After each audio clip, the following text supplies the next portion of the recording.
Hello friends, welcome to Defense Matrix. So yesterday we managed to offend some Turks. Actually that was not intentional, we were stating some facts, but they didn't like it because it was against their Akinci drone.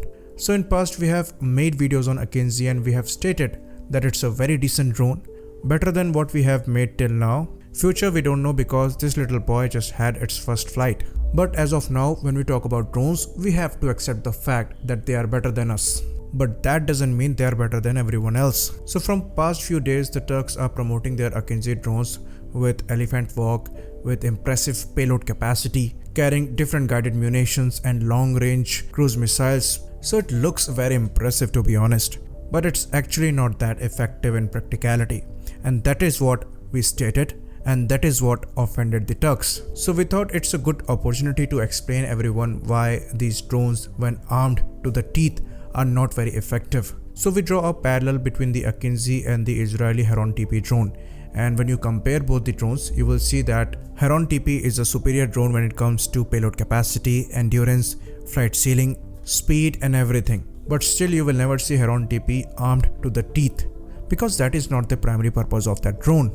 Although some Turks were claiming that the numbers which are mentioned with Heron TP are not right, as it has a single 1200 horsepower engine, whereas Akinci has two 700 horsepower engine.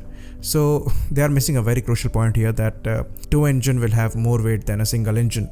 So power to weight ratio is a thing, design is a thing, the material used is a thing. Even the MQ-9 has a single 900 horsepower engine, but it has everything better than the Akinci drone. Whether it's speed, service sailing, endurance, payload capacity, the MQ-9 is a better drone. So your argument here is not valid. Now coming back to why when you arm these drones to the teeth, they are not good. Because the strength of these drones is their endurance, range, service sailing, which makes them an ideal platform for surveillance, reconnaissance and intelligence. Now when you increase the payload, that is when you start putting the weapons, their strength start decreasing, that is their endurance reduces, their service ceiling reduces, their maximum range reduces and their maximum speed reduces too, which is actually not their strength, but it reduces. So now the question arises, is this compromise useful? So the Turks are promoting Akinci as a weapon which can be used against state enemies.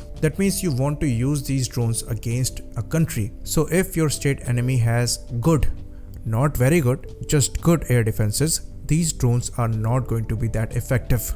I will make you understand this with an example. Suppose you are planning to attack your enemy country. For that I will give you two options. One is A-10 Thunderbolt, the other one is A-29 Super Tucano. The A-10 Thunderbolt was made as an attack aircraft. It was made around a 30mm gun. It can carry very heavy payload. It is very rugged platform. Also it has good self-defense suite as well as countermeasure capability. But it is more expensive than A-29 Super Tucano. Super Tucano on the other hand is cheap, it has decent air-to-ground capability, the operating cost is less, but it is not as fast as A-10, it is not as agile as A-10, it doesn't have an effective self-protection suite as A-10, and it is not as rugged as A-10. Also because it's a slow fighter, so it cannot keep up with other fighters. Now when you're going against a state with decent air defense system, not very good, which aircraft will you pick? The answer is actually very easy, it's A-10 Thunderbolt, because the A-10 will have a better survivability chance with a better offensive capability. But if we change the question here, and if we want to go against a state with poor air defense system, the answer will change and Super Tucano will become the weapon of choice. So our choice here depends on condition and a very important factor, that is the combat effectiveness to cost ratio. And because of this ratio, the TB2 drones are widely used because they are dirt cheap and they are effective. Now when it comes to Akinci, the Akinci drones are actually not as cheap as TB2, and in comparison to the A-10 Thunderbolt and A-29 Super Tucano, we will put it below A-29 because it's painfully slow. I mean the average speed here is 240 km per hour. That is, you give me an R1 and I will beat this drone in a drag race. Jokes apart, because it's slow and not stealthy, it becomes an easy target for decent air defense systems. So if you are going against a state which has, like we said, decent air defense system, these drones are not going to be helpful. We have seen the drones like RQ-4 getting shot down, and it was on a reconnaissance mission flying very high. and it is better than most of the drones which exist today.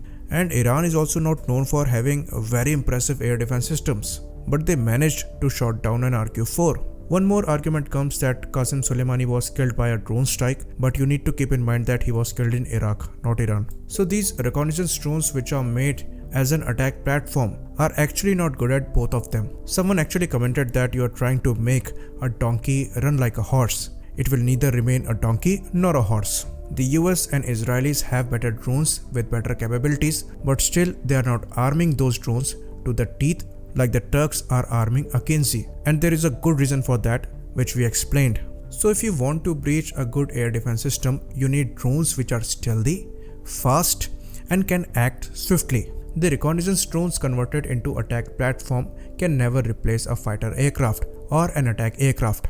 That's why most of the countries including India are working on stealth flying wing drones which are fast, stealthy, and can act like a loyal wingman to an attack aircraft. So these drones, when act as an extension of attack fleet, they become more effective. That's why the world is focusing more on these loyal wing platforms which are stealthy, which are fast, and they can easily breach enemy air defense systems while carrying precision guided weapons. There is a reason why the Ukrainians don't want American MQ-1 Grey Eagle.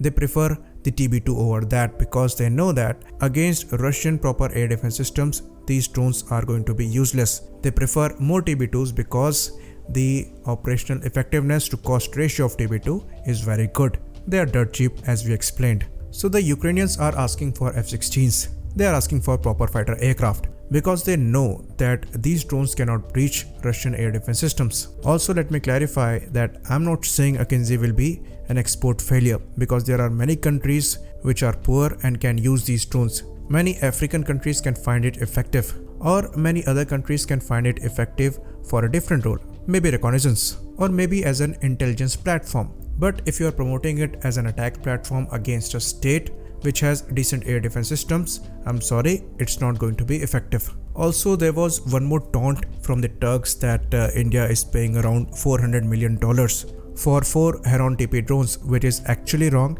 The proposal was of actually 10 drones for $400 million, which makes a single drone costing around $40 million, but that price included everything, that is support and all required to maintain the fleet. So if you want to taunt, there are many things you can use, but make sure they are factually correct. And if you are finding it hard, I can give you things you can use to taunt India, but at least they will be factually correct. I hope everything is clear. On this note, we will end this.